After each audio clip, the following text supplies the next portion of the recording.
For the best listening experience, we recommend headphones.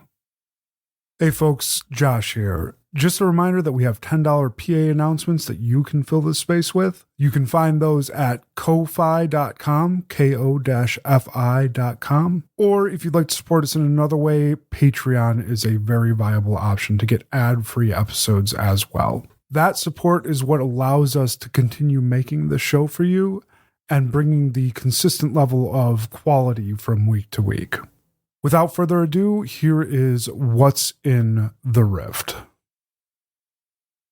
Previously on What's in the Rift.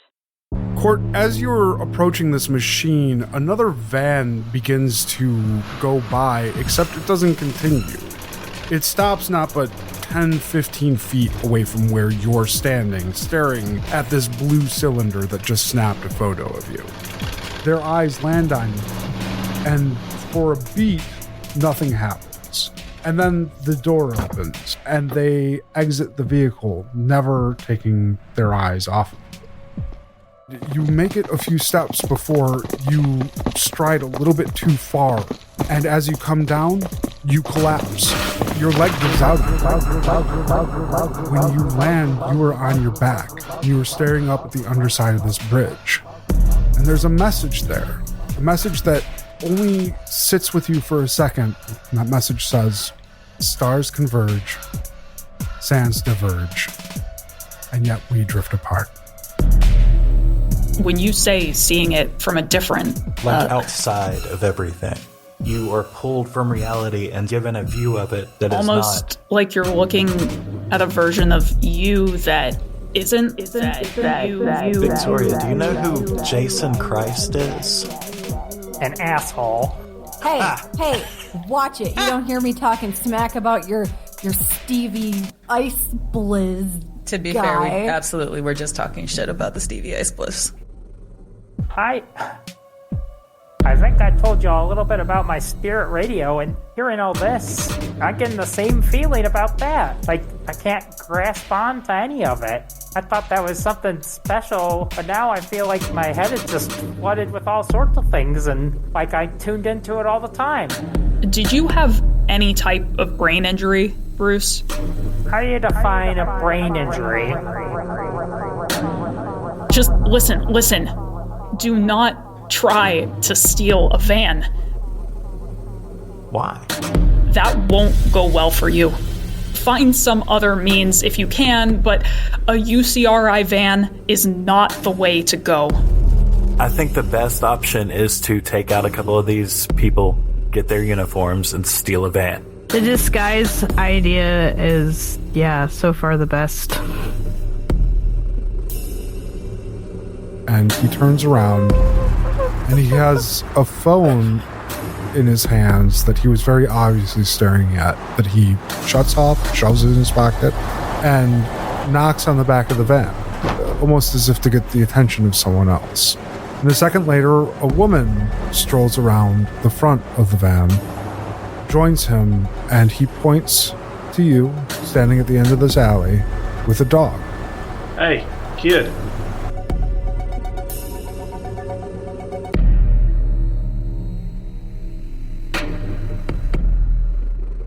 What's in the Rift is intended for mature audiences.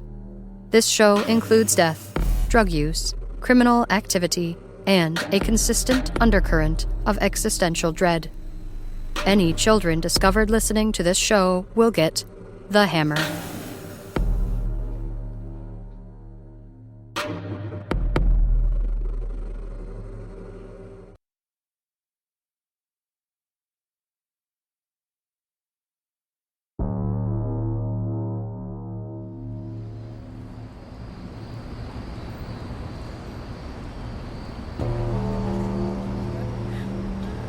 Our story continues with Blanche, Boyet, and Ace standing at the end of an alley, facing down two UCRI employees approaching her as she fakes sobbing into her hands and covers her face.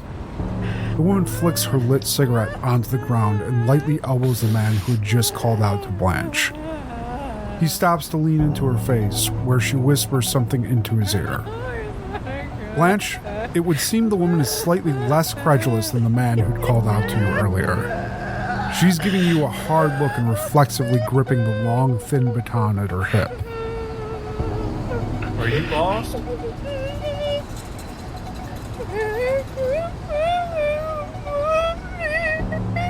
Yolandie, I'm going to need you to make a roll to pass this charade off convincingly. Given that the woman is already a little suspicious, it's going to be difficult. Guys, save me. Save me if they take me into captivity. This is a D12 challenge. You have to beat a 14. I'm going to use my relationship with Mom and Pop for inspiration here. Rebellious spirit, self-preservation, the spiritualist, and draw on the strength of Jason to get through this tough situation. Okay. All right, give me a roll. Oh, Lord. 8 and 6 is not enough. That matches the challenge, doesn't it? Hey, yes, but I also rolled a 1. Okay. There are obvious consequences that can be had here. You do succeed. The woman standing opposite you takes another step forward and looks over at her partner again. Where did this one come from? I mean, I guess from out there. I don't like the way that this feels. What's the kid doing out here right now? Do you not want to help her? And she looks at him for a brief moment and then takes a few more steps forward.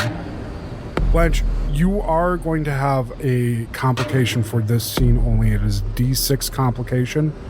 You've caused a greater amount of suspicion in her. Something about this isn't sitting right, but she does not disbelieve what she's seeing right now. She takes another few cautious steps towards you. Where are the rest of you while this is happening? I believe we said we were at the edge of the alley hiding, kind of waiting for our moment, if I recall correctly. Okay, so you're at the mouth of this alley? Like behind them. Like I'm guessing... Oh, you'd circle I'm guessing around. we're at the back side of the van. Yeah, we are circling around and we're waiting out of sight until they've moved forward enough that their backs are securely to us. Okay, from your vantage point then, Jackie, you can see that both of them are facing towards Blanche at the end of the alley right now. And the woman in particular, who definitely seems the more competent and wary of the two, is approaching where Blanche is rather cautiously and with her hand on a baton at her waist. What's your name? My name's Rosie. Rosie, what's your last name? What's the last name? What's your last name, Rosie? Is that the one that comes after Rosie? Yes, Rosie. What's your last name? Hernandez. Rosie Hernandez, where do you live? I don't know. You don't know where you live, Rosie? No. Watch the other side of the van. Oh. You never dealt with kids before? Kids never know where they live. What do you really know about this place that you've ended up? Nothing. I know nothing about this place. He's obviously still trying to pay attention. He looks a lot more compassionate than Jenna, his partner, and he doesn't immediately go to look at the front of the van, almost concerned about what Jenna may be about to do. You still haven't lifted your face fully, though, right, Blanche? Right. So I don't know if you can see this well, but he's not fully turned around yet because he's watching Jenna as much as he's watching you at this point. Rosie Hernandez, what are you doing in an inclusion area at 9 a.m.? Oh, what? Blanche, when you say what, she immediately looks spooked. No. Nope. Robert, in the van now. In the van now. He snaps out of it and stops looking at you, Blanche, and almost as if he knows what's coming, he hunkers down and starts running towards the driver's side door.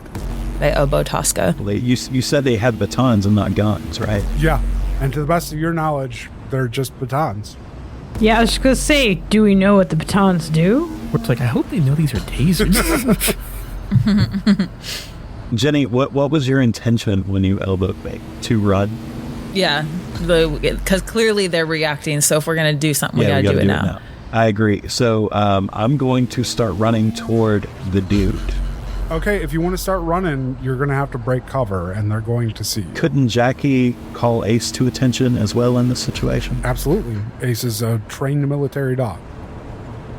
So here's what's going to happen. We are going to slip into what is essentially combat now. And this is the very first time that we've done this. Oh my. Because they acted first, they are going to take their turn. And the way that combat works in Cortex is that there is no initiative order. The acting party, the initial acting party, is the first to go, and then you determine who goes next after you. It starts off with Jenna, and she calls out to Robert, her partner, to get back in the van because something isn't right. Robert immediately dives around the van and starts heading in towards the door when he notices you all deeper into the alley break cover. He panics for a minute and goes to pull his baton, and he shouts, Jenna, there's more of them back here. You want me in the van? I want you in the van. Okay. Whoa, Jenna's a badass, isn't she? Get in the van, Robert. I'll handle it myself, Robert. Because I heard Toska make a declarative action first, Toska, you are up first. First thing I'm going to actually do is mention the dog to Jackie to see if she can maybe pull Ace toward the guy running in the driver's seat and maybe like grab his leg or something and give me time to get to him. Keep in mind that Ace is by Blanche right now, would have to get past Jenna too. Right, but they're both going toward different sides of the van, right? Well, no, Jenna's not making any movement towards the van at all. She's going to handle us. I would signal Ace as soon as I saw you two go to move. Are you passing to Jackie then? Oh, yeah, sorry. Yeah, to Jackie. And you're wanting me to send him after the man and not Jenna? After the man to see if Ace can somehow get a hold of him before he's able to get into the van, because once he gets in the van, we're screwed. Because he can just Toska, are you going to run forward, though? Yeah, I'm running forward.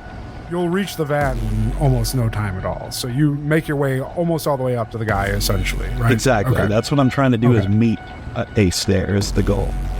Jackie. Okay, I would step forward so he could see me, and then I will use a hand motion to tell him which way to go. Okay, I'm going to need you to roll for Ace using your pool. You can use your relationship with Ace, obviously, for this, but because Ace is an extension of your character, you will be assembling your dice pool for this. That makes sense. This is going to be a D12 challenge. You only have to beat a 7, though, because that is a 7 and a 1 on my dice. You have a chance to introduce a complication or stress to her by spending a plot point. I do not have plot points. I spent them all and I haven't earned any back yet. Right, but keep in mind that you are about to make a roll and can earn yourself plot points right now. All right, I am going to use doing it for others. Okay. Of course, Ace. Mm-hmm. For him off of my values, loyalty. Okay. And I'm thinking Enforcer would be appropriate out of my major specialties. I would say Enforcer is a great choice. The question is, do you want to use Shaky Hands to get yourself that plot point to make use of the opportunity? Yeah, I was just reading that. Yeah, I think it would be handy to do that. Give me that roll. 16? Yeah, you absolutely destroyed that roll. Right. So that's a heroic success. And if you want, you can spend an additional plot point here.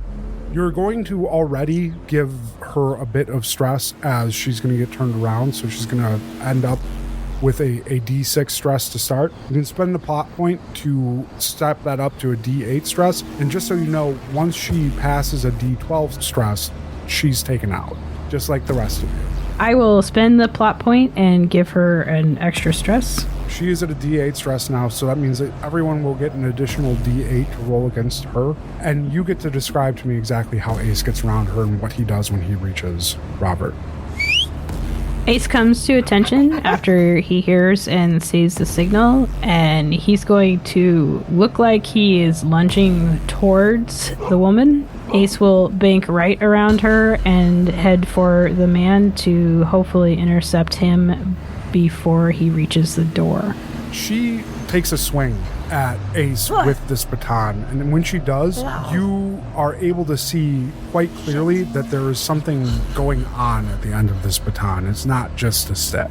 Blanche, you get a much better look at this, and it looks white hot. You can actually see a bit of shimmer to the air. but Ace gets around her cleanly, and she spins, and now her attention is taken off of you, Blanche, as she's facing back towards Robert. Jackie, who are you passing next action to? To Jenny so she can move. I'm going to move. Okay. I will follow Toska forward. I am going to head to the driver's seat. Clearly, Toska's already made the call to try and get Ace to get a hold of this Robert guy. I want to try and get in the driver's seat myself. Okay, before Robert. Yeah. You're basically foot racing him there? More or less. And if I meet with him physically, I'm going to punch him or body check him or something. Let's decide who gets there first. It's a D6 challenge. Robert's not in the best shape ever. That's a 10. We're going to do rolling on the wheel of life because fucking let's go. I will use my relationship with, I don't know, any of these fuckers. Toska, because I'm running up behind you. I feel like pragmatism makes more sense because I'm trying to make the tactical move of getting into the vehicle. And then I will do... I'm going to do Enforcer because I would say I'm definitely getting down and dirty and up close as I'm running into them. Okay. I want more dice with bigger numbers. Ooh, that's 1, 4, 7, 3. So that would be an 11, but I do have a 1. I am going to take you up on that hitch, but you do get there before Robert does. You come streaming out of the alley and you pass Toska rapidly. You're running at a full clip and you've managed to get there before Robert does, but at the expense of not having a whole lot of control when you do get there. You reach out, you grab the handle of the door and you use it to swing yourself around, but in doing so you lose your footing and you roll your ankle. You are positioned where you can easily get into the door and Robert is still a good yard behind you. You guys see Jenny just fucking bolt up there. She very clearly fucks up her ankle, but then yeah, I'll yell, Blanche! Use my real name. All hell has broken loose, Blanche. But she doesn't know your real name. Could I make it all the way to the van around Jenna if I could get past her? If you can get past her, but getting past her is the first step. Does the passenger side have a big sliding door, or do they have big sliding doors on the side of these vans, or is it like a delivery truck where it opens in the back instead? Both. Okay, I'm gonna make a move to get to the passenger side. Okay, you want to get around Jenna. Yes. Remember that Jenna has a D8 stress. She's already suspicious of you, though, so she has your complication that she's rolling with this. It's going to be a D12 challenge. Okay, I would like to spend a plot point and give her a complication from You Wouldn't Hurt a Kid. You will have Pang of Morality, a D6 complication. So you will add a D6 to your roll. That will last the duration of the scene, or until she knows that you're not a child. Okay. All right, you are trying to beat 13. I'm going to use my relationship with Court, because I need to remember why the hell I'm doing this in the first place. And pragmatism. Let me use manager. You use manager a lot. I'm interested to hear how it works in this situation. Actually, let me use spiritualist. Okay. Again, drawing on verses from Jason to support the people that I have allied myself with. I'm going to start asking you to tell me which verses they are, if you keep using that as your reasoning. It's from the book of Chad. Okay.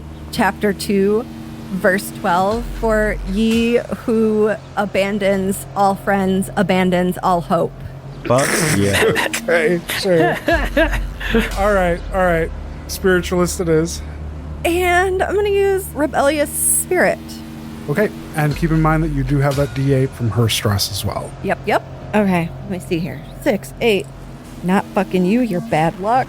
8, 2 12s. I'm going to kick ass. Oh my god. Oh. 6. 6? Oh my god. Wait, so out of all those dice, you managed to roll a 6? Yes. Oh, 7. Sorry. 7. Okay, well, I mean, you're against a 13, yes. So. A 4, 2 3s, a 2, and a 1. Okay. You go to move around Jenna, but having already been juked by the dog, she is not going to be made a fool again. And as you take off running, she gets confirmation on her suspicion that you're not what you say you are. And she loses all compunction, and she swings this baton straight at you. Blanche, you are going to get hit with this thing. Oh! What you feel is an immediate and all-encompassing searing pain from the tips of your toes all the way up to the top of your scalp. And you fall hard, immobilized. Sweet. Love that for me. You slide on the asphalt in this alley, and Jenna lets out a yelp and spins back towards the van. Blanche, you do get to decide who goes next, and it is top of the order, so you can choose anyone you like.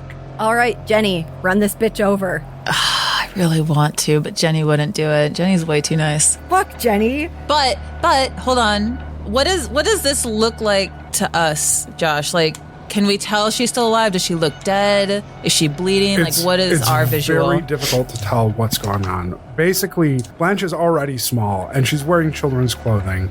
What you see from your vantage point is she takes off and cuts to Jenna's left from your perspective. She hits her as soon as the baton hits her, and it's not hard enough to even really make that much of a thwack.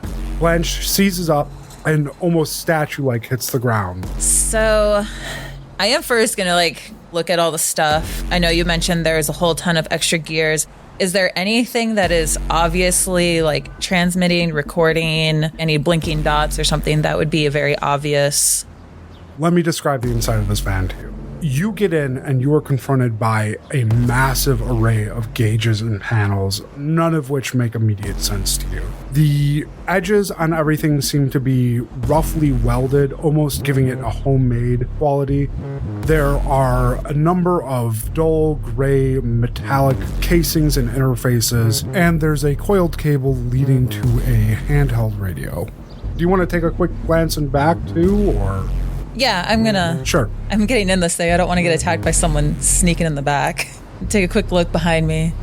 It's clear in back. The thing that stands out most to you there is that there appears to be some type of computer built into this van. There's a keyboard hanging off the wall, and there is a medical bed in the back. Something that is a little bit odd given everything else. Are there any batons within reach? There is if you want to spend plot points on it. Dang it, I don't have any plot points. Okay. Well, shit, I really want to help Blanche. I really don't want to get hit by that thing. But I can't just back up because she's standing on top of Blanche, and I'd also hit Blanche, and that's bad. She'd spun around. She's still in Blanche's vicinity, but she is facing back towards the van. Is Blanche directly behind the van? Blanche would be behind. Okay. But Jenna would be in between the van and Blanche. Right. But it'd be a very close call. I'm going to do it. I'm going to do it because Jenna's a super threat. I am going to leave the door open so that it maybe hits Robert because... Okay. Is that explicitly what you're doing? I'm not going to leave it wide open. I'm going to kind of pull it so it's, I don't know, a 45 or something. I'm going to throw the van in reverse, and I'm going to punch it back and then slam on the brake because she's, 20 feet away or something? She's not far, right? Right. All right. Well, I'm going to try to reverse NASCAR this shit, but stop pretty quick so that I hit her but not Blanche, is the the idea. Oh my God, please don't run me over. I'm calling this right now. This is a high-stakes, encounter-defining roll. You are proposing an immediate end to this conflict, which means that there will be major consequences one way or another. This will be a D12 challenge for you. I am going to make my roll now. You have a D6 complication too, right? Mm-hmm. With the roll ankle. So that will be going into it. Oh, jeez, that's 1-1. Oh, but that's 16. Oh, no. Jesus fucking Christ. 2 8s and a 1. So your complication actually gave her a 1. Okay. So here's my pool. Flirted with death, my relationship with my dad, because I'm relating myself to my dad in this situation. He was trying to do something good, propel science, and do great things, and then ended up doing something terrible. I'm worried that I'm going to do the same thing. So Jenny is kind of channeling some of that inner talk with her dad from all of that history. If you're going to do that, that's going to have to be explained narratively after this is resolved. For my value, I want to use loyalty, because I wouldn't be here at all if it wasn't out of loyalty to Court, and I wouldn't be doing what I'm about to do if it wasn't out of loyalty for my new friend, Blanche. Okay. I want to use spiritualist, and that is going to hinge back to the cycle of death and destruction, and that whole idea in that by injuring and or killing this person, we can go on to save Blanche, who is maybe dead, and Court, who is also maybe dead, fulfilling that cycle. Okay. I like and agree with your choices there. And then I have her D8. Y'all, I'm nervous. I don't want to kill Blanche. All right. Y'all ready for this money shot? Come on, Jenny. Oh, dude. Dude! That's a 19. Hell yeah! Let's go. Fuck you, Jenna. All right. Let me paint the picture for you. Here's a brush. Jenny, you jump into the cab of this van, and you don't find anything immediately handy until you realize that you're in something immediately handy. And while Ace is struggling, trying to grab hold of Robert's jumpsuit as he advances on the door that you just entered, and Toska runs to the side, trying to intercept Robert still coming towards you, and Blanche lays paralyzed behind the van, having just been struck by Jenna. You throw the van into reverse. You press down on that pedal. You leave that door open just enough to clip Robert, and I'll let you describe what happens next. You guys hear the screech of the tires as this van just jolts backwards. The door that's slightly ajar hits Robert, and he twists off to the side, allowing Ace to do awesome dog things. And the van skids back and stops abruptly, just hitting Jenna, and she falls over, stopping short of Blanche, who is helpless on the ground. Indeed, Robert falls to the asphalt in the alley, and Ace descends on him. Jackie, you can decide exactly what Ace is doing in this situation, but Jenna catches the full weight of it as you sharply accelerate into her. She flies a good 6 to 8 feet before she makes contact with the asphalt, and she rolls hard, and the baton goes skittering away from her. When she comes to a rest, she does not appear to be moving. Meanwhile, Robert is screaming at Ace being on him. Jackie, what do you do? Are you allowing Ace to pin him, threaten him? I imagine that Ace isn't just tearing him apart like a wild animal. At this point, he will be securing him, holding him. So it depends how much the dude struggles, how much damage is caused. Well, he's definitely struggling. He's scared. Ace isn't going to exert anything to purposely chew him up, but he is going to hold him there. I will move forward in the direction of the baton to try to reach that. You find some vegetation there growing up against some of the buildings at the edge of this alley. Also, very clearly in that vegetation is a long black baton, now seemingly inert, not glowing as it was. So you retrieve it. There's nothing immediately obvious about how it's activated to you. If you spend some time with it, though, you do find that all it takes is a little bit of additional pressure near the base of that baton, and the harder you squeeze, the more intense that light at the tip of it gets. Oh, interesting. And then she's near this. Is she incapacitated? Is she moving? Can I tell from here? Well, you're a doctor, right? And you did see the hit that she took, and you can tell just based on the general angle that her body is positioned right now that her prognosis isn't great. I will hold the baton at the ready. I'm just checking to make sure that she's not going to be alerting anyone. You get up next to where she's at, and she had come to a rest facing away from you for the most part. Her shoulders appear to be caved in on themselves in a very unnatural way. A way that they shouldn't be able to be caved in on themselves unless her collarbone were completely broken through. Ooh, you, and you get a good look at her, and she looks still threatening in this motionless, dead-eyed stare. She's not breathing. That much is obvious. The twist and damage to her upper torso leads you to believe that she likely severed her spine. Whoops. Is she facing away from Robert? Mm-hmm. Okay. I am going to leave her there and not openly react. And I will make my way back over to where Ace has Robert held. Man, you've got to be quiet or we're going to have to silence you. Get it off! It's biting me! Yeah, because you're an asshole. I will command Ace to release and lightly squeeze the stick and hold it against his side of his neck and zap him. Wait, hold. Oh, okay. You're lightly squeezing this stick and holding it against the side of his neck? You squeeze this thing, and despite having no idea how it operates or what principles it works on, you press it to the side of his neck. He catches you and what's happening as you start to do it, and he reaches out to you and goes, No!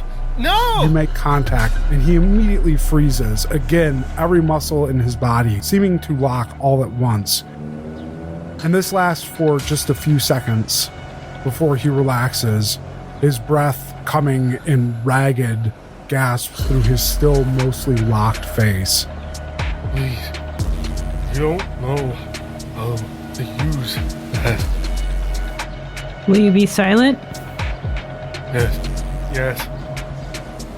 Blanche, on the other side of this van, you're starting to regain some feeling along your neck, your shoulders, and your spine. As you experiment, you can kind of wiggle your shoulders a bit, and it starts to radiate out, and very slowly over the next few minutes, you will start to regain control of your body.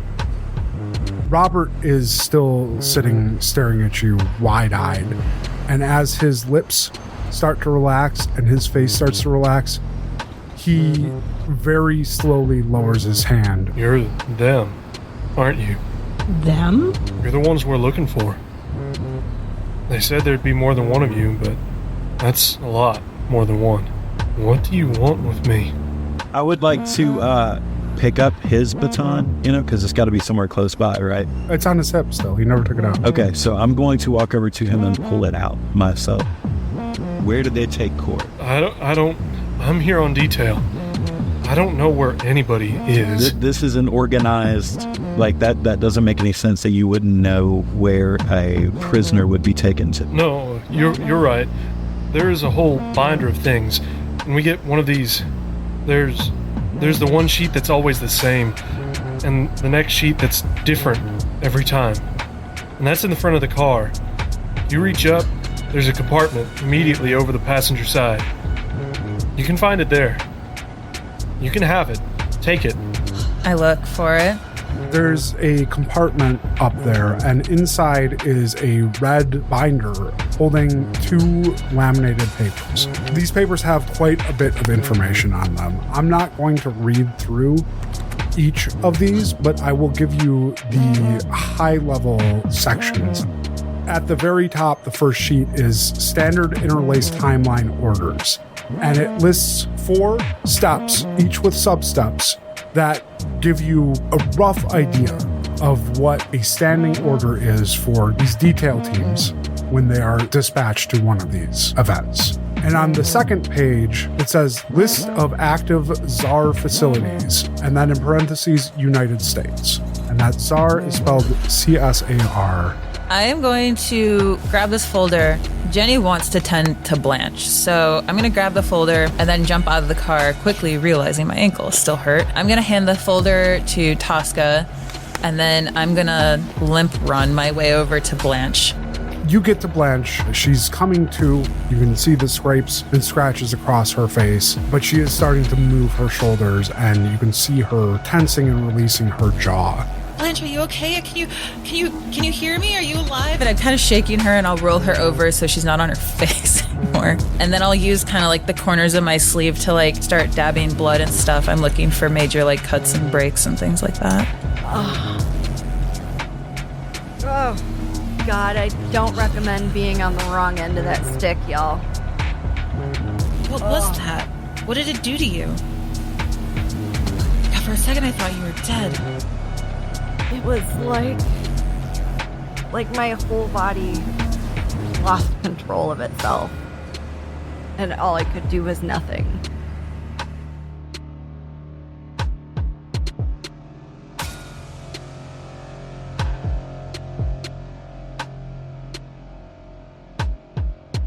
A number of miles away, Court, you are in the back of a van. You are strapped to a bed, and there is a woman standing over you, monitoring and checking and rechecking a series of diodes placed all over your scalp as she asks you questions. She finishes up with what has to be the 5th or 6th round of these questions. Remember, Court? Just stay calm and think about what I'm saying. A perfectly ripe strawberry, juicy and fresh. And she monitors a screen on the wall after saying it, makes a note, and then turns back to you. Satin sheets on a hot night sliding over your bare skin. Makes another note, turns back. Stars arcing overhead, fading in the moonlight, reappearing in its wake. After each one of these phrases, and this has been going on for some time now, Court, she is making some type of annotation in a book, reading some type of report off of the monitor over your head that you can't angle your head to see, and then moving on to the next question. This has been going on since you've been captured now for at least an hour, maybe an hour and a half at this point. And no one has explained anything to you. From the second that you were strapped down in this van, you've been subjected to these never-ending questions and hooked up to some type of machine that appears to be reading something off your body. The too rich sweetness of icing on a birthday cake. Makes her note, and then closes the notebook. That's it, Court. You did very well. Did I get a passing grade? That's not how this works. I did pretty good, though. We know everything that we need to know from this. We're just very happy to have you here. And we have a bit of drive left ahead of us, so I'm going to give you something to help you sleep, okay, Court? Oh, you know what? Why not? I'll try anything once. She disappears behind you for a moment and comes back. She pulls some of the diodes that have been attached to your temples off, and she unwraps what appears to be a thick white bandage, and she holds it in front of her and she says, Alright, Court, I'm going to place this in your neck, and you're going to feel very tired. You'll hopefully sleep for a while, until we get a bit closer to where we're headed. Alright? Oh, well that... You know what? I want to see if it works. Yes, go ahead. I appreciate how well you're adjusting to all this. Thank you, genuinely. And she presses this against your neck. Court, the sensation is euphoric. It feels like the straps that have been digging into your wrists, your arm, your upper chest, melt away. You feel as if you're being lifted on a rising current in a warm stream. And the beeps and the hum and the sound of the road outside the vehicle all combine into a soothing symphony of calming waves. And you drift off to maybe the most peaceful sleep you've had in years.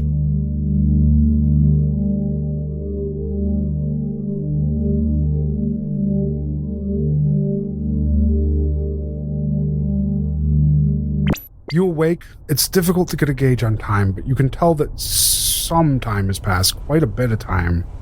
And having been on the road for most of your new adult life, you know how to tell when distance has passed. And all the signs are here. The air in the van seems drier. And you can hear the hum of a heater running in the car. It's colder here. You can gather that much. And the road sounds different under the tires. you're incredibly groggy. But as you come to, you can tell that the light feels different as well. You're north of where you were. You're not sure how far north, but just based on the heater running, you're certain you're not in Florida anymore. Oh gosh, how long have we been on the road for? Oh, you're up. Mm-hmm. You were out much longer than I anticipated you being. We're actually almost there. Just hang tight for a second, I'll get you unstrapped as soon as we're stopped. Oh, okay. Gosh, I'm getting old. Giving truth to her statement, you can feel the car braking and turning and approaching slowly towards something. You can hear the crunch of gravel underneath the tires, and then it stops. The engine shudders and turns off for the first time that you've heard since you were in the car. As the doors swing open, there's a pleasant chime, and the woman places a hand on your arm and she says, Okay, honey, we're going to get you out of the car, and I'll get you unstrapped as soon as we're inside, I promise. Sure enough, they pull you out of the van, and they pull you up to a building that you can see is about 3 stories tall, has a pebbled, neutral gray exterior, an overhang on the circular drive that appears tacked on, and the doors, as you are wheeled through them, bear a clear stenciling that says UCRI Center for Study, Manchester. Oh, I thought I was going to jail. Oh, Court, no. The doors swing closed behind you, and you are wheeled into a acerbic-smelling vinyl-tiled room. And the tiles themselves are a tan color and checked with a mint green and a chocolate brown and maybe the most unappealing arrangement of colors you've ever seen. There's a brief buzz as a door is open, and once your gurney is wheeled through that, the woman, true to her word, starts unstrapping you. You rub your wrists and you sit up. Welcome to UCRI Center for Study, Court. It's good to have you back. Oh, thank you. Back? It's been a pretty eventful few days for you, huh? Oh, yeah, it has. Well, don't worry too much. We'll get you back to your room. Just sit tight. I imagine those drugs are going to be a little bit heavy for you for a bit. We generally do not like to use those, but given the length of the ride and all that you've been through, I thought it might be better to get you some sleep. Oh, I appreciate it. But I'm perfectly able to sleep on my own, just like everyone else, really. Of course, Gord, of course. Just hang tight, okay? She leaves to talk to someone at a desk briefly. You look around the room. It's a small intake area. The door that you were buzzed through obviously is some type of security door. You can easily notice the metal grate inlaid in the glass.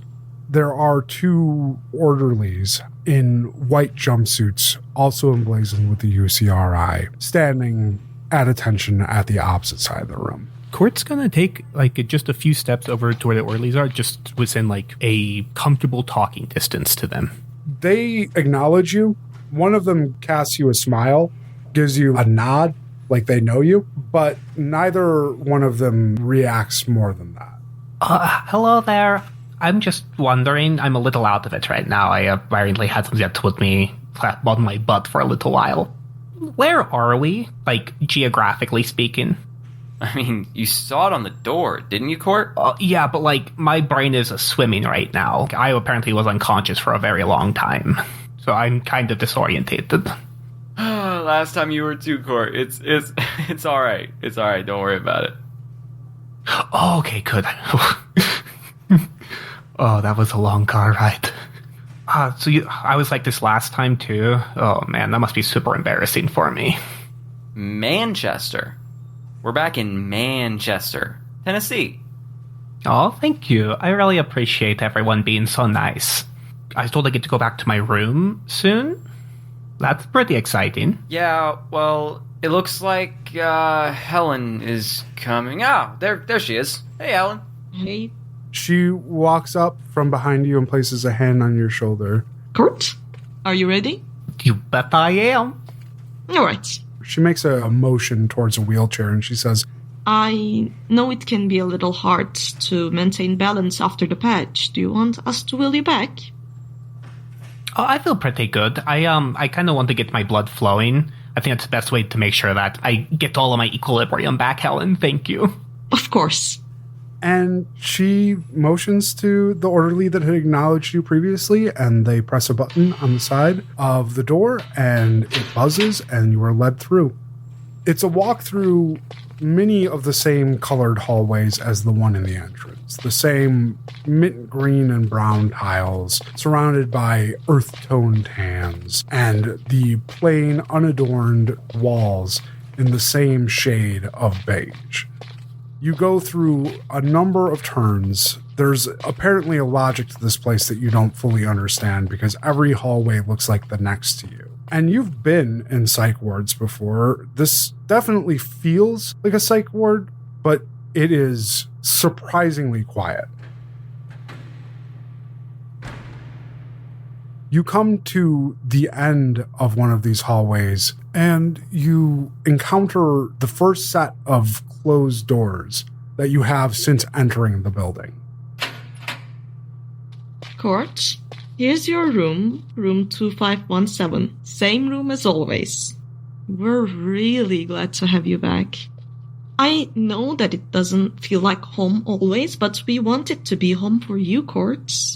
So if there's anything I can do, there is one thing. When we were driving here, you mentioned like fresh strawberries. I still remember that right now. And so like, is there like any chance I can get a few? You know what? You just settle in, Court. I'll see what I can do about getting you some strawberries, okay? You are the best, Helen. Thank you so much. Anything I can do for you, Court. And she steps back, and the door closes with a click and a thunk behind her. And you know that was 100% a deadbolt closing. What the fuck? Court, you're in a room that is very obviously some type of a medical setting. There are beds here, the type of unadorned bed that definitely shouts institution to you, but what else is going on here is not immediately apparent. First thing Court's going to do is pat herself down and see if she has her cell phone on her. No. I didn't think so. All of your belongings are not on you any longer. Oh, gosh, they took my Tamagotchi. It's going to die if they don't do something. I don't think they're going to. Or gosh, if I'm in Tennessee, it probably already is dead. Oh man, that's actually really bad. Well, I mean, the Tamagotchi thing, but mostly in Tennessee. Let's check back in with Jackie, Toska, Jenny, and Blanche.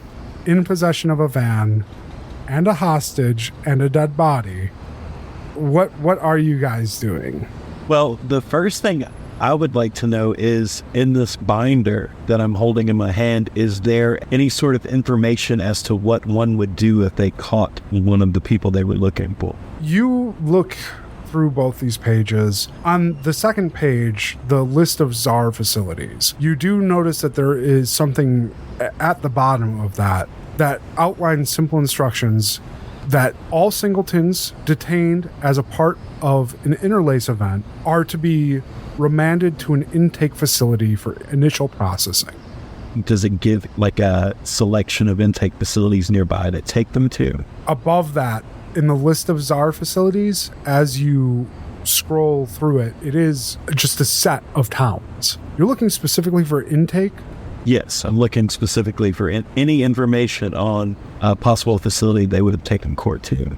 Okay. There's Richfield, Utah, Rome, New York, Manchester, Tennessee, Wheeling, West Virginia, Flagstaff, Arizona, and Missoula, Montana on the list of czar facilities that have intake as one of the designations. Looks like we got a road trip. All right. I'm going to take over watch over Robert so Dr. Jackie can go and check on Blanche. Before I leave Robert's side, is there happen to be any first aid kits in your van? Yeah, there's medical equipment in the back. It's underneath the gurney. Okay, I will go to the back of the van and grab that on my way to go see how Blanche is. Okay. Yeah, there's a Gladstone bag very similar to the one that you possess yourself that you grab from underneath. Yeah, baby. That you grab from underneath the gurney, and you pop out the back door there where Blanche is just now starting to sit up. Jackie, you lean down over Blanche, and the first thing apparent to you is that she has the type of road rash that you'd expect from somebody that took a header straight into asphalt. There's some scrapes on the side of her face, but she is moving now, even if it is stiff, and there's nothing that screams to you any type of broken bone or anything like that. You doing all right, Blanche? Besides, the obvious. Yeah, I'm coming around. You feeling anything that's extra off? Face hurts a little bit. Maybe because, I dragged it on the pavement. Oh. I mean, like, internally that we can't see. No. Everything seems fine. A little stiff. Once Jenny sees that Jackie's over here and dealing with Blanche, she's gonna go walk over to Jenna. Y'all can finish your scene, but Jenny's gonna go check her out. We need to move her out of sight. Once I get Blanche to the van, I'll come over and help you move her. And then we should probably load up and get out of sight ourselves. Is she... She's not coming with us. Are you going to be able to help me move her, or should I ask Toska and you can keep an eye on Robert? We've got to do this, Jenny. I know. I didn't think she would die. I didn't mean to do this. I know. Shit happens. We gotta go. I have a question. Uh-huh. What was Jenna wearing?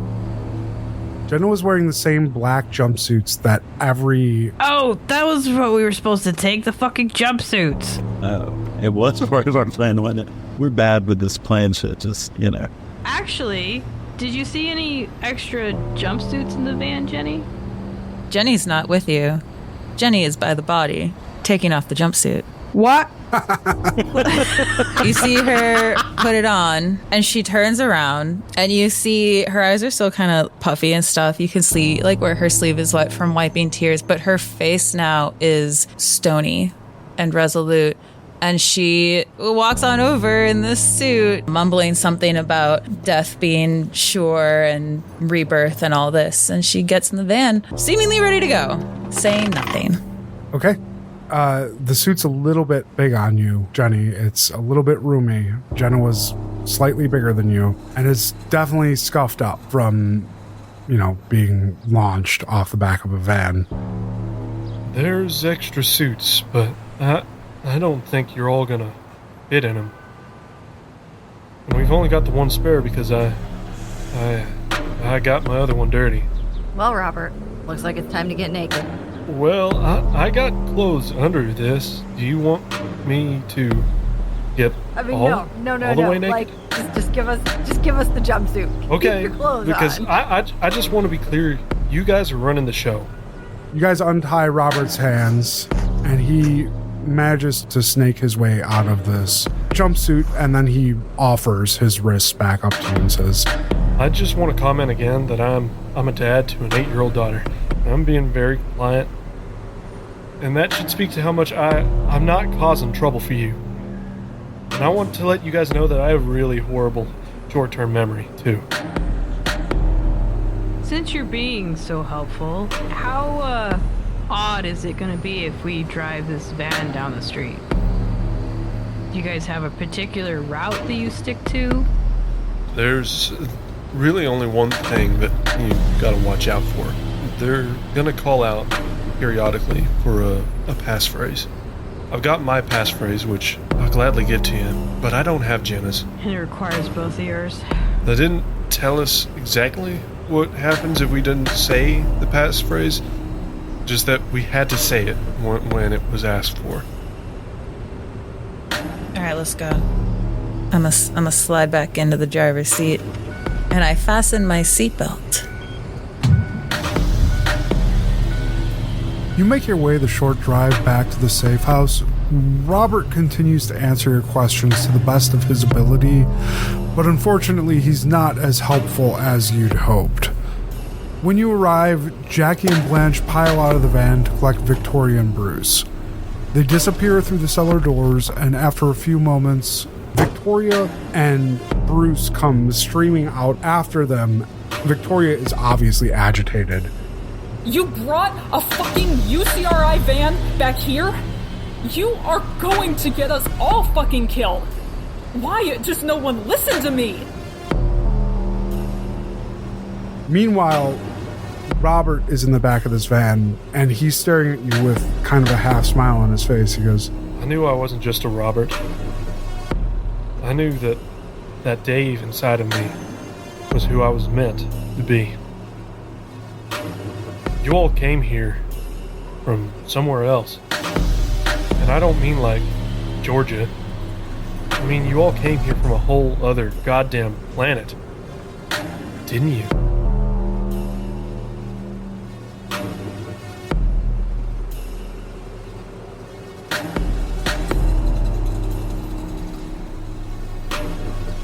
This has been What's in the Rift.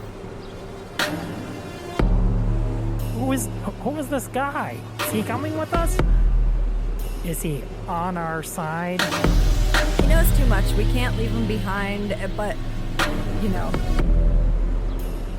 Yeah, he's definitely on our side. As long as we grabbed have the this baton stick. and pointed at him and like,